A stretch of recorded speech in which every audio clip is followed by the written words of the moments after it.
حتى يبعث دجالون كذابون قریب من ثلاثین كلهم يزعم انه رسول اللہ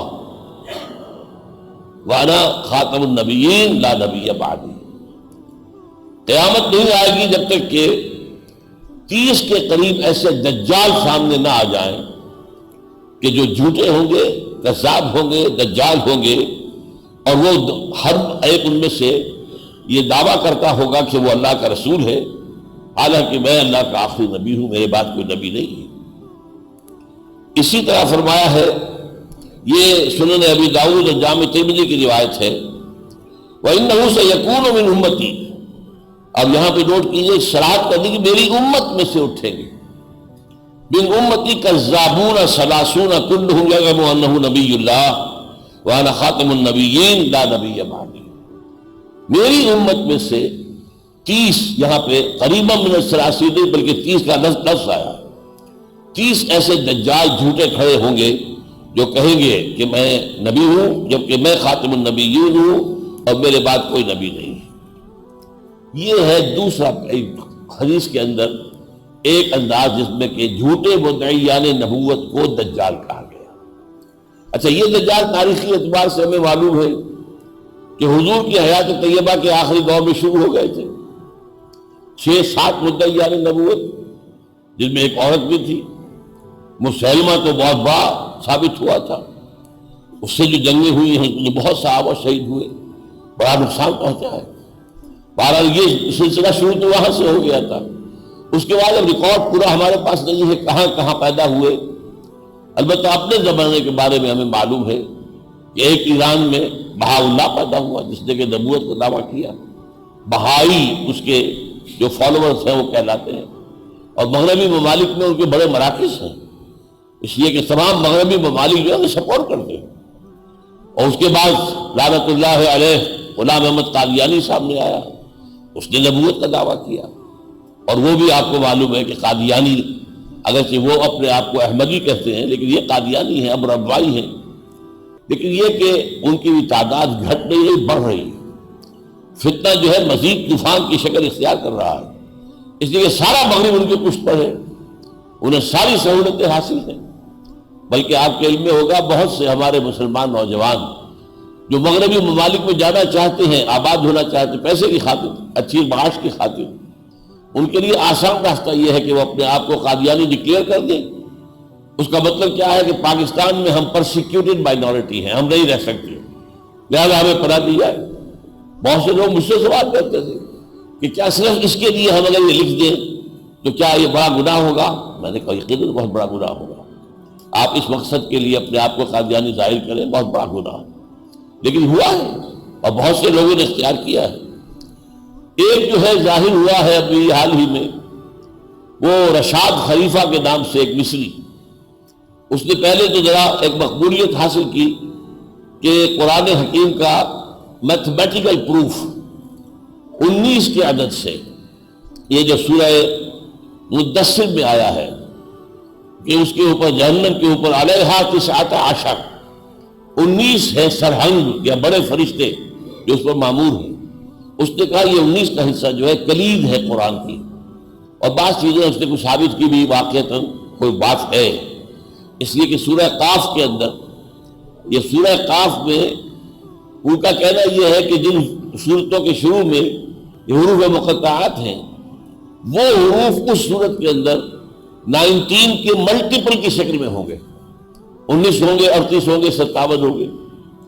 اور میں حیران ہوا واقعتاً جب میں نے جائزہ لیا سورہ قاف کا. باقی تو یہ کہ بہت لمبی صورتوں کو ان کا جائزہ تجزیہ کرنا تو بڑا دقت طلب کام تھا، لیکن قاف جو ہے چھوٹی صورت ہے، 3 رکوع ہیں اس کے. وہاں واقعی بات سامنے یہ آئی کہ جہاں بہت سی قوموں کا ذکر ہے وہاں اخوان و لوط کہا گیا ہے، قوم و لوط نہیں کہا گیا. باقی ہر جگہ قرآن میں قوم و لوط، قوم و لوط، قوم و لوط، نہیں، یہاں اخوان و لوط. اگر یہاں قوم آتا تو 58 عدد ہو جاتا قاف کا سورہ قاف کے اندر. تو وہاں پر یہ ایک احتیاط گویا کہ ہمیں نظر آ رہی ہے کہ لفظ بدل کر لایا گیا تاکہ 57 کا ملٹیپل رہے. ایسی چیزوں میں میری جو رائے بنی وہ یہ ہے کہ کچھ نہ کچھ تھوڑی بہت کچھ سچائی ہوتی ہے، لیکن جب اس کو بنیاد بنا لیا جائے، اسی کو اصول بنا لیا جائے اور اسی کو جڑ اور بنیاد بنا لیا جائے تو پھر گمراہی پیدا ہوتی ہے۔ چنانچہ اس کے ساتھ یہی ہوا کہ اس کے حساب میں سورہ توبہ کی آخری 2 آیتیں فٹ نہیں ہو رہی تھی، انہوں نے کہا یہ ہے ہی نہیں قرآن میں سے، یہ تو قرآن میں خام خواہ ایڈ کر دی گئی۔ بہرحال اس سے مسلمانوں کا ماتھا ٹھنک گیا کہ اس کی گمراہی اور اس کی شیطنت جو ہے وہ واضح ہو گئی۔ قرآن کا تو ایک لفظ بھی ادھر سے ادھر نہیں ہو سکتا، کوئی آگے 2 آیات، اور 2 بھی آیات ایسی جو مسلمانوں کو بہت ہی عزیز ہے، نبی اکرم صلی اللہ علیہ وسلم کی شان میں، شان مبارکہ میں۔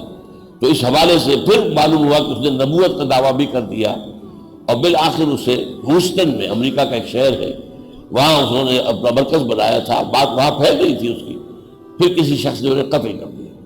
تو یہ بھی ایک تازہ ترین واقعہ تھا، اور بھی ہو گئے ایسے۔ تو بہت سے لوگ آ جاتے ہیں کہ میرے پاس آتے ہیں، ڈاکٹر صاحب میں مہدی ہوں، آپ میرا ساتھ دیجیے۔ اچھا بھائی ہم مہدی ہوں گے تو آپ اللہ تعالیٰ آپ سے کام لے لے، جو بھی اللہ نے مہدی سے لینا ہے، ہوتے ہیں بہت سے۔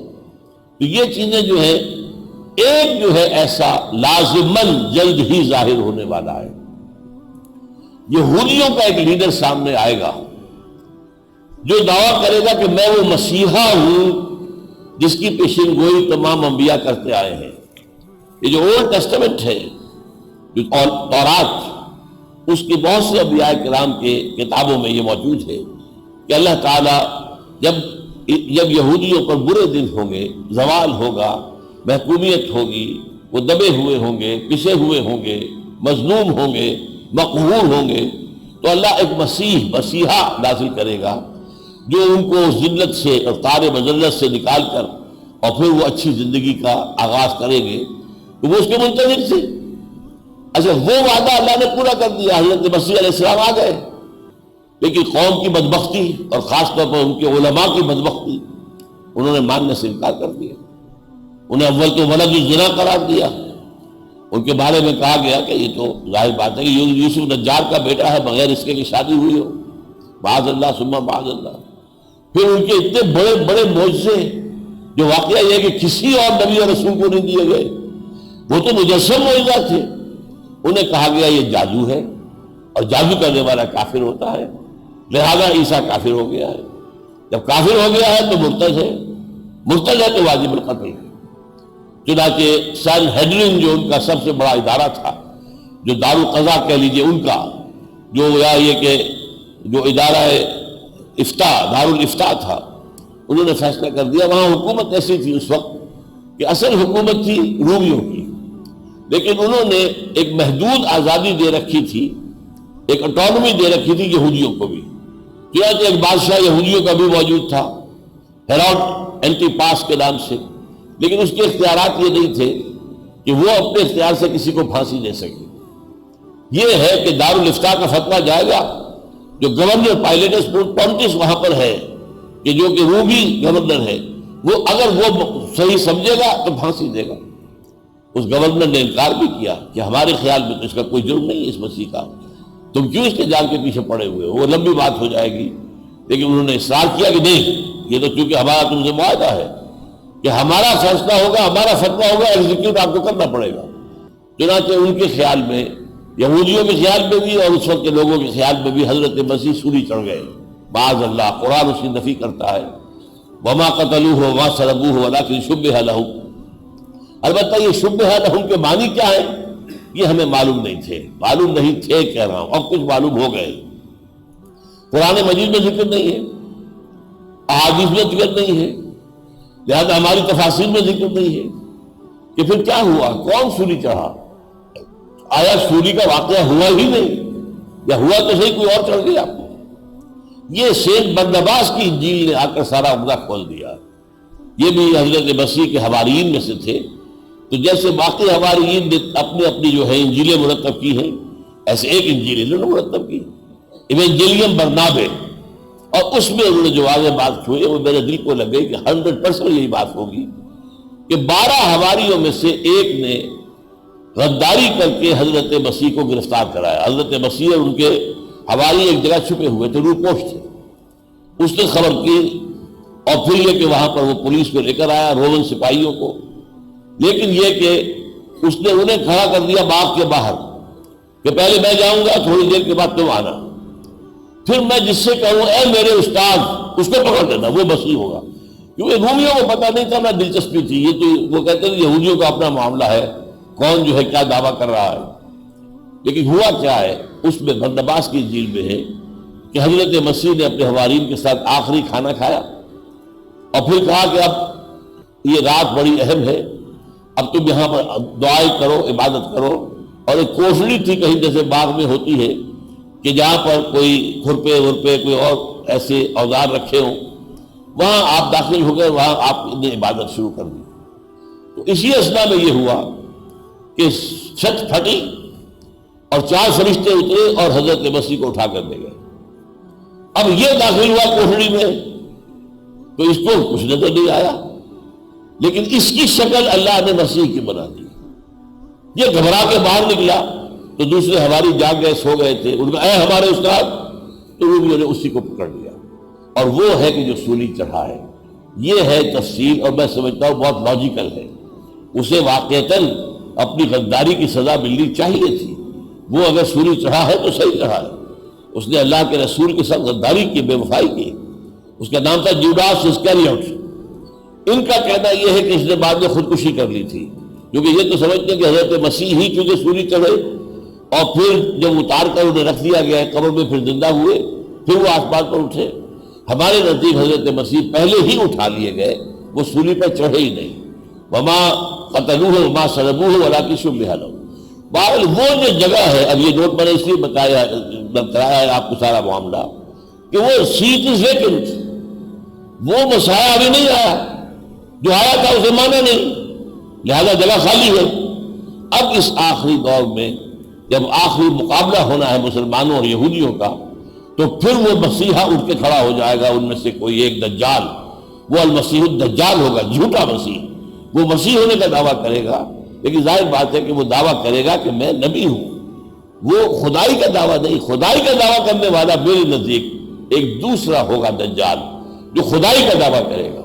یہ تو کرے گا صرف یہ دعویٰ میں وہی مسیح ہوں جس مسیح موعود ہوں، جیسے کہ یہ الفاظ غلام احمد قادیانی نے استعمال کیے کہ میں مسیح موعود ہوں، جس مسیح کا وعدہ کیا گیا تھا کہ وہ دوبارہ آئے گا، میں آ گیا ہوں۔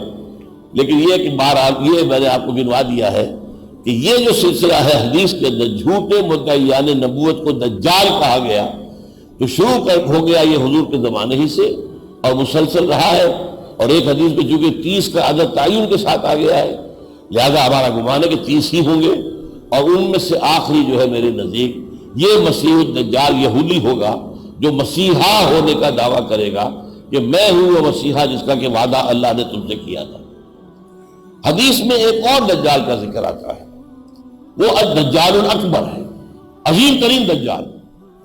وہ خدائی کا دعویٰ کرے گا اور اس کے پاس اتنی قوت جمع ہو چکی ہوگی، تمام جو قواعد طبیعیہ ہیں، جو فورسز آف نیچر ہیں، سب کو اس کو اتنا تسلط حاصل ہو جائے گا کہ وہ خدائی کا دعویٰ کرے گا۔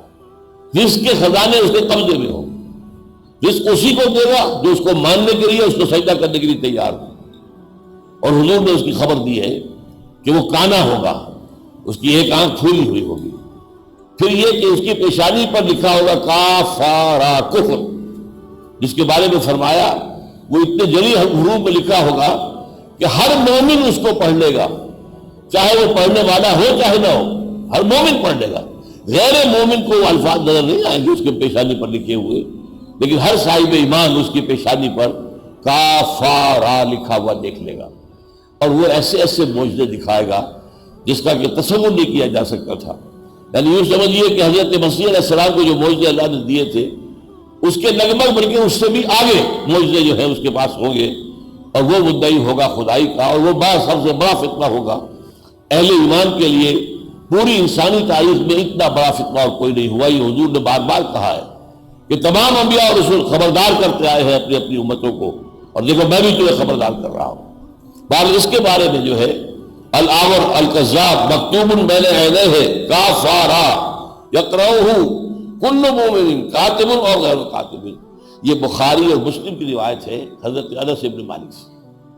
تو حدیث میں دوسرا یہ ہے دجال کا تذکرہ، دجال اکبر، جو خدائی کا دعویٰ کرے گا، اپنے آپ کو سجدہ کرائے گا، جو سجدہ کرے گا اسے چھوڑے گا، جو سجدہ نہیں کرے گا قتل کر دے۔